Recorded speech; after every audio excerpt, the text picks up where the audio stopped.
فلما ذهبوا به، پھر جب اسے لے گئے، وَأَجْمَعُوا أَن يَجْعَلُوهُ فِي غَيَابَةِ الْجُبِّ، اور سب کی رائے یہی ٹھہری کہ اسے اندھے کنویں میں ڈال دیں۔ چنانچہ انہوں نے ایسا کیا۔ یہ کنواں کنعان سے 3 فرسنگ کے فاصلے پر حوالی بیت المقدس یا سرزمین اردن میں واقع تھا۔ اوپر سے اس کا منہ تنگ تھا اور اندر سے فراخ، یعنی اس کنویں میں پانی بہت کم تھا۔ ان لوگوں نے اس کنویں کا انتخاب کیوں کیا؟ اس لیے کیا تاکہ حضرت یوسف علیہ السلام کو یہاں ڈال دیا جائے۔ کنویں میں پانی تو ہے نہیں، وہ ڈوبیں گے نہیں، اور کوئی قافلہ یہاں سے گزرتے ہوئے، اور یہ جو کنواں تھا یہ عام قافلوں کی راستے میں بھی نہیں تھا، تو 2 دن 3 دن کے بعد کوئی غلطی سے یہاں سے گزر جائے گا، وہ پانی سمجھ کے ڈول ڈالے گا، تو حضرت یوسف علیہ السلام اس ڈول میں بیٹھ جائیں گے۔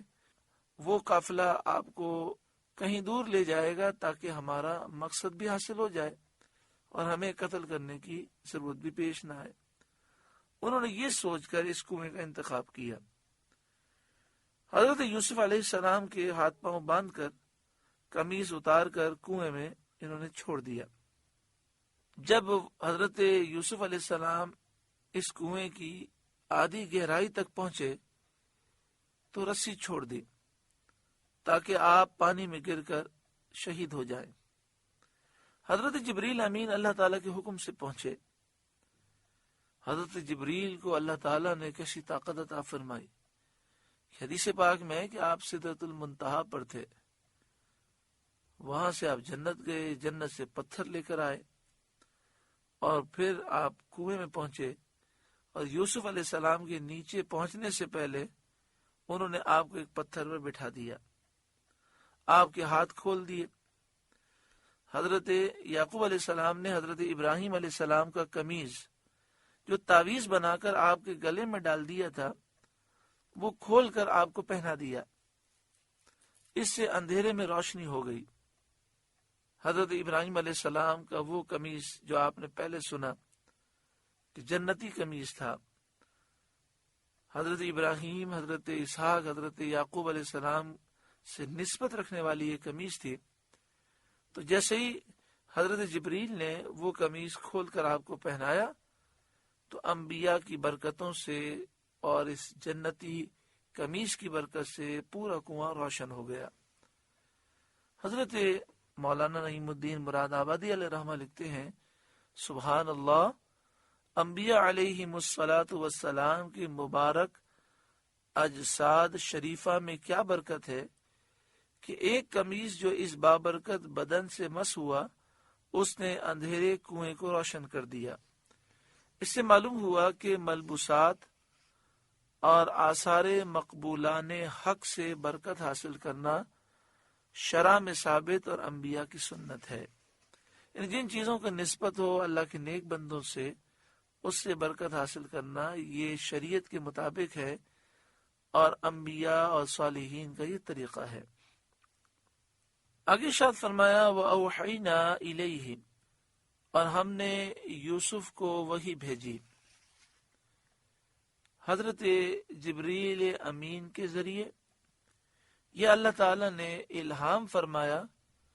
نبی کو وحی کبھی فرشتے کے ذریعے آتی ہے، کبھی اللہ تعالیٰ دل میں القاء فرماتا ہے، الہام فرماتا ہے، اور بھی وحی کے طریقے ہیں۔ تو یہ وحی اس لیے نازل ہوئی تاکہ آپ غمگین نہ ہوں کہ ہم آپ کو اس گہرے کنویں سے بلند مقام پر پہنچائیں گے اور آپ کے بھائیوں کو ضرورت مند، حاجت مند بنا کر آپ کے پاس لائیں گے اور انہیں آپ کا فرمانبردار بنائیں گے، اور ایسا ہی ہوگا۔ لَتُنَبِّئَنَّهُمْ بِأَمْرِهِمْ هَذَا، کہ ضرور آپ انہیں ان کا یہ کام بتا دیں گے جو انہوں نے اس وقت آپ کے ساتھ کیا ہے۔ آپ ایک وقت آئے گا انہیں بتائیں گے کہ تم نے میرے ساتھ یہ کیا تھا۔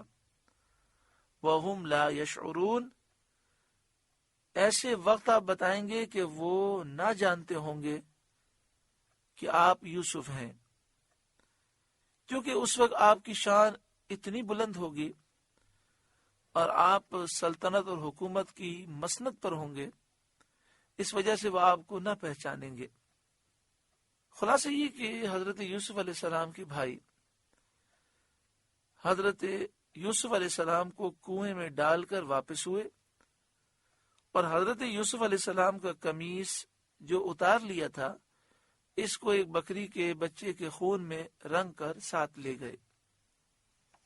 ہنستے کھیلتے کودتے گئے۔ جب گھر کے قریب پہنچے تو ایک تو انہوں نے یہ کام کیا کہ وقت سے زیادہ تاخیر کی، یعنی جس وقت حضرت یعقوب علیہ السلام کو بتایا تھا کہ ہم اس وقت آ جائیں گے مغرب ہونے سے پہلے پہلے، تو انہوں نے کافی تاخیر کی، رات ہو گئی۔ ان کا مقصد یہ تھا کہ حضرت یعقوب علیہ السلام ذہنی طور پر تیار ہو جائیں بری خبر سننے کے لیے۔ پھر کھیلتے کودتے گئے، لیکن جب گھر کے قریب پہنچے تو چیخ چیخ کر رونے لگے۔ وَجَاءُوا أَبَاهُمْ عِشَاءً يَبْكُونَ، اور رات ہوئے اپنے باپ کے پاس روتے ہوئے آئے۔ جب مکان کے قریب پہنچے چیخنے لگے، چلانے لگے، رونے لگے۔ جب حضرت یعقوب علیہ السلام نے ان کی آوازیں سنی تو گھبرا کر باہر تشریف لائے اور فرمایا، اے میرے بیٹوں، کیا تمہیں بکریوں میں کچھ نقصان ہوا؟ انہوں نے کہا نہیں۔ تو آپ نے فرمایا پھر کیا مصیبت پہنچی، بتاؤ یوسف کہاں ہے؟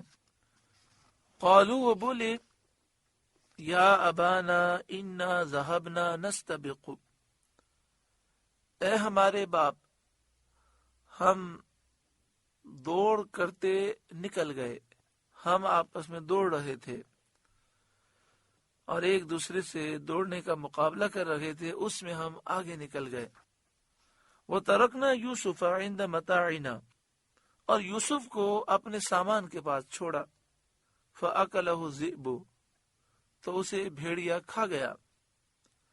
وَمَا أَنْتَ بِمُؤْمِنٍ لَنَا وَلَوْ كُنَّا صَادِقِينَ، اور آپ کسی طرح ہمارا یقین نہ کریں گے اگرچہ ہم سچے ہوں، کیونکہ نہ ہمارے ساتھ کوئی گواہ ہے، نہ کوئی ایسی دلیل اور علامت ہے، نشانی ہے جس سے ہماری سچائی ثابت ہو، تو اس لیے آپ ہماری بات پہ یقین نہیں کریں گے۔ آپ سے گزارش ہے کہ قرآن کے اس پیغام کو آگے پہنچا کر ثواب جاریہ حاصل کریں۔